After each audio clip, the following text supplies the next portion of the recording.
رمضان۔ بسم اللہ الرحمن الرحیم۔ خواتین و حضرات، جامعہ مدینۃ النبی نوشہرہ وادی سون سے رمضان ٹرانسمیشن میں فیضان رمضان میں ہم سب حاضر ہیں۔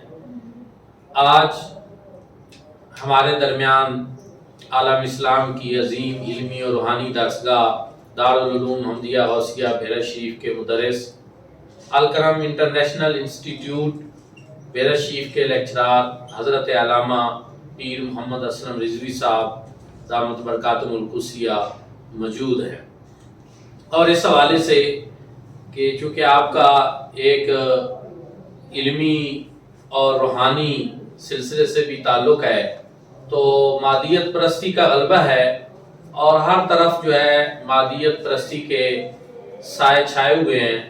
ان حالات میں لوگ بہت کم جانتے ہیں کہ روحانیت کیا ہے، روحانیت کے لیے کیا کچھ کرنا ضروری ہوتا ہے، روحانیت کے اثرات انسانی زندگی میں کیا ہے، بہت ساری چیزیں ہیں۔ تو اس سلسلہ میں سب سے پہلے یہ کہ روحانیت کیا ہے، اس کا کنسیپٹ کلیئر ہونا۔ بسم اللہ الرحمن الرحیم۔ آج کے اس پروگرام میں فیضان رمضان ٹرانسمیشن میں علامہ پروفیسر جاوید اقبال کھارا صاحب کا مشکور ہوں کہ جنہوں نے مجھے یہاں آنے کا اور حاضری کا موقع دیا۔ بڑا اہم سوال ہے اور مجھ سے بھی یونیورسٹی اور کالج کے کئی بچوں نے یہ سوال کیا ہے کہ روحانیت کیا ہے۔ اصل میں بات یہ ہے کہ اتنا مشکل سوال تو نہیں تھا، لیکن مادیت کے سائے بہت گہرے ہیں، وگرنہ اگر یہ پوچھا جائے کہ جسمانیت کیا ہے تو یہ تو بہت جلد ہر بندہ جواب دے دے گا، اس لیے کہ جسم کے اوپر تو سب کی نظر رہتی ہے، جسم تک ہر بندے کی اپروچ ہے، تو فوراً بندہ جواب دے دے گا کہ جسم یہ ہیولہ ہے انسان کا، یہ انسان کا ظاہری پیکر ہے۔ لیکن اس جسم کی جس چیز کے ساتھ قدر و قیمت ہے وہ انسان کی روح ہے۔ اللہ کریم نے انسان کو دو چیزوں سے ملا کے بنایا ہے۔ اللہ کریم نے انسان کو دو چیزوں سے ملا کر کے بنایا ہے، ایک انسان کا جسم ہے اور ایک انسان کی روح ہے۔ جسم فرشی ہے اور روح عرشی ہے۔ جسم اربع عناصر سے ہے، آگ سے، پانی سے، ہوا سے، مٹی سے، اور اس کی خوراک بھی اسی جہان سے اس کو دی جاتی ہے۔ اور روح یہ اس جہان کی چیز نہیں ہے، بلکہ یہ عالم بالا کی چیز ہے، حریم قدس سے آئی ہے، حریم ناز سے آئی ہے، حریم کبریا سے آئی ہے، اور یہاں یہ انسان کے جسم کے پنجرے میں بند ہے۔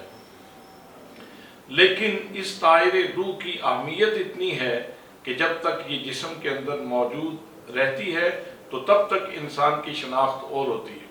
اس وقت تک ماں اپنے بیٹے کو بیٹا کہتی ہے، اس وقت تک بھائی بھائی کہتا ہے، اس وقت تک چچا اپنے بھتیجے کو بھتیجا کہہ کے پکارتا ہے، اور جب انسان کے جسم سے روح نکل جاتی ہے تو اس وقت شناخت ہی بدل جاتی ہے۔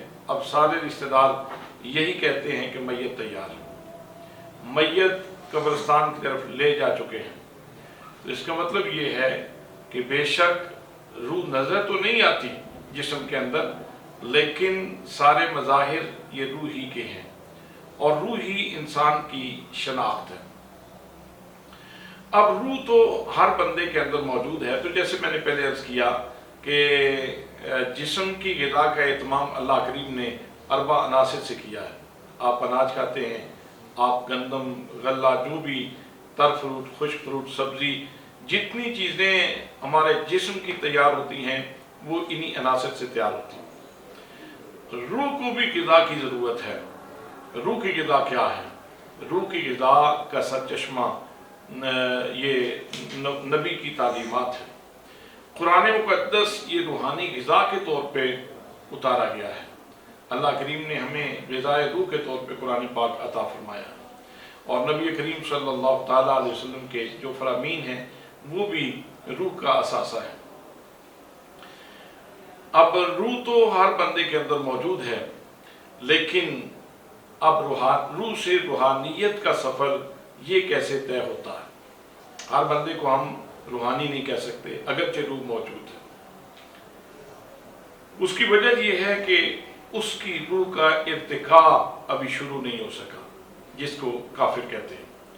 مومن کی روح کا ارتقاء شروع ہو جاتا ہے، اور اس کی جو پہلی کڑی ہے، جو بنیاد ہے، وہ یہ ہے۔ حضرت شیخ عبدالعزیز دباغ رحمۃ اللہ تعالی علیہ، یہ مراکو کے بہت بڑے بزرگ ہیں، اور ان کے ملفوظات ہیں الابریز کتاب کے اندر۔ ملا احمد مبارک ان کے شاگرد ہیں، انہوں نے ان ملفوظات کو جمع کیا ہے۔ اس کتاب کے اندر آپ ارشاد فرماتے ہیں کہ جب کوئی بندہ کلمہ پڑھتا ہے، جیسے ہی کوئی بندہ کلمہ پڑھتا ہے تو اس کے سینے سے نور کا ایک دھاگا نکلتا ہے اور وہ سینہ مصطفیٰ سے جڑ جاتا ہے۔ یہاں سے بندے کا پہلا کنیکشن نبی کریم صلی اللہ تعالیٰ علیہ وسلم کے سینہ پاک سے جڑتا ہے، اور یہاں سے اس کی روحانی پرواز شروع ہوتی ہے۔ روح کی ارتقاء کا سفر یہاں سے شروع ہوتا ہے۔ یوں کہہ لیجیے کہ یہ کسی بھی انسان کے لیے روحانی سفر کی پہلی گھٹی ہے، یہ پہلی غذا ہے۔ ہمارے لیے اللہ کریم کا کرم یہ ہے کہ ہمیں اس کے لیے کوئی زیادہ تگ و دو نہیں کرنا پڑی۔ ہم جب پیدا ہوئے تو اللہ کریم نے ہمیں مسلمانوں کے گھر میں پیدا کیا، اور آتے ہی ہمارے ایک کان میں اذان کہہ دی گئی اور دوسرے کان میں اقامت کہہ دی گئی۔ گویا ہمیں میسج دے دیا گیا، پیغام دے دیا گیا کہ تم کسی کافر کے گھر میں نہیں آ رہے، بلکہ تم اللہ کے ایک بندے کے گھر میں اور رسول اللہ صلی اللہ تعالیٰ علیہ وسلم کے ایک امتی گھرانے میں آ رہے ہو۔ تو اب اس کو مزید سمجھنے کے لیے میں یہ بھی عرض کروں گا کہ اگر ہم کسی پڑھے لکھے نوجوان سے یہ کہیں کہ یہ حصے ذائقہ کیا ہے، حصے ذائقہ کیا ہے، اس کی آپ عقلی توجیہ کیسے کریں گے؟ منہ کے اندر گوشت کا ایک لوتھڑا ہے، اور اس کے اندر ایک لطیف حص پروردگار عالم نے رکھی ہے۔ اب اس کو اگر آپ کسی ترازو پہ تولنا چاہیں، اس کو ناپنا چاہیں، تو آپ نہیں ناپ سکتے۔ اسی طرح سماعت کیا ہے؟ کان تو ہیں، کان تو جسم ہے، اس کے اندر ایک حص اللہ کریم نے سننے کی عطا فرما رکھی ہے، تو ہے تو گوشت، اور گوشت کے اندر سننے کی صلاحیت ہے۔ تو اس کو کیسے جسٹیفائی کریں گے، اس کو کیسے عقل کے ترازو پہ تولیں گے؟ تو آپ یہاں مجبور ہو جائیں گے اور آپ کہیں گے کہ نہیں، اس کو عقل کے ترازو پہ نہیں تولا جا سکتا، بس یوں سمجھیں کہ اللہ کریم نے گوشت کے اس لوتھڑے میں یہ صلاحیت رکھ دی ہے۔ تو اسی طرح جس طرح آپ قوت ذائقہ کو تول نہیں سکتے، ناپ نہیں سکتے، جس طرح آپ قوت سماعت کو ناپ تول نہیں کر سکتے اس کا، ایسے ہی روح بھی جسم کے اندر موجود ہے، اور آپ اس کو ناپ تول نہیں کر سکتے۔ مادیت کی آنکھ سے آپ اسے نہیں دیکھ سکتے، ہاں اس کو محسوس کیا جا سکتا ہے، اور اس کا طریقہ یہ ہے کہ آپ جب اس روح کو روح کی غذا عطا کریں گے تو اس وقت خود بخود آپ کو اس کی جلوہ سامانیاں نظر آنا شروع ہو جائے گی۔ انسان جب اپنی روح کو غذا دیتا ہے تو پھر روح کا ارتقائی سفر شروع ہوتا ہے، اور انسانی روح اتنی مضبوط ہو جاتی ہے، اتنی مضبوط ہو جاتی ہے قرآن مقدس کی روشنی میں، کہ حضرت سلیمان علیہ السلام ارشاد فرماتے ہیں کہ کون ہے جو ملکہ بلقیس کا تخت میرے دربار میں لائے؟ قال عفریت من الجن، ایک جن بولا، اس نے کہا انا آتیک بہ، میں لے کے آؤں گا قبل ان تقوم من مقامک، جناب والا آپ کی مجلس پر خاص ہونے سے پہلے میں لے کے آ جاؤں گا۔ آپ نے فرمایا نہیں، مجھے اس سے پہلے چاہیے۔ اب آپ خود اندازہ کر سکتے ہیں کہ جن کی طاقت کتنی ہوتی ہے اور انسان کی طاقت کتنی ہوتی ہے۔ قال الذی عنده علم من الکتاب، قرآن کہتا ہے کہ پھر ایک وہ ہستی اٹھی جس کے پاس کتاب کا علم تھا، اور صرف کتاب کا علم نہیں تھا، کتاب کا فیضان بھی تھا، نبوت کے ساتھ تعلق بھی موجود تھا،